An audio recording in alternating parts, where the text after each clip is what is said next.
निर्णय लेना होगा। हस्ताक्षर उसी की दादी के थे। फिर क्यों उन्होंने ऐसी डरावनी चिट्ठी भेजी थी? कुछ था जो राघव की आत्मा को कचोट रहा था और वह इसे नजरअंदाज नहीं कर सकता था। वह रात के ठीक 12 बजे अपनी दादी के घर पहुंचा। चांद की रोशनी में हवेली की खंडहर होती दीवारें डरावनी लग रही थीं। अंदर सन्नाटा था, लेकिन हवा में कुछ अजीब सा महसूस हो रहा था। उसकी दादी चूल्हे के पास बैठी हुई थी। उसका चेहरा पीला और थका हुआ था, जैसे वह उसका इंतजार कर रही हो। उसने बिना कुछ कहे एक पुरानी किताब राघव को दी। किताब के पन्ने पुराने और पीले हो चुके थे और उसके कवर पर वही रहस्यमय प्रतीक उकेरा हुआ था। तुम आ गए? वह धीरे से बोली। उसकी आंखों में एक अनजानी सी भावना थी। तुम्हें नहीं पता कि तुम क्या करने जा रहे हो, राघव। ये क्या है दादी? राघव ने उत्तेजित होकर पूछा। ये किताब क्या है और तुम्हारी ये चेतावनी क्यों भेजी है? वह अगली बात कहते हुए थोड़ी देर चुप रही, जैसे वह एक पुरानी याद को संजोने की कोशिश कर रही हो। यह यक्षिणी की साधना है, एक शक्तिशाली आत्मा जो तुम्हारी इच्छाएं पूरी कर सकती है।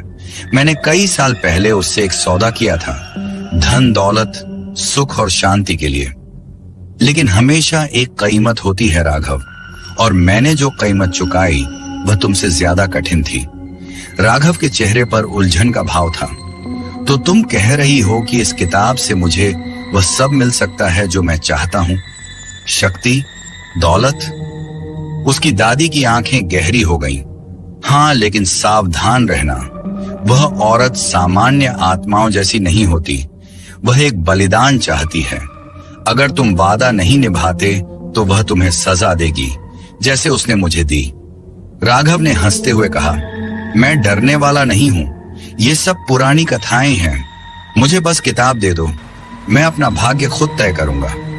उसकी दादी ने गंभीरता से सिर हिलाया। तो ठीक है, लेकिन याद रखना, ये सब तुम अकेले जंगल में करना होगा, पूर्णिमा की रात। और अगर तुम गलती करोगे तो कभी भी पीछा नहीं छुड़ा पाओगे। रात को राघव जंगल के अंदर उस स्थान पर गया जहां किताब में वर्णित साधना करनी थी। जंगल में हवा की सरसराहट और पेड़ों की आवाजें जैसे उसे बुला रही थी। वह वहां खड़ा हुआ, किताब के साथ, और मंत्र पढ़ने लगा। हवा अचानक तेज हो गई और एक क्षण में सामने एक रूपवान महिला प्रकट हो गई, जो सफेद साड़ी में लिपटी हुई थी, जो चांदनी में हल्का सा चमक रही थी। मैं यह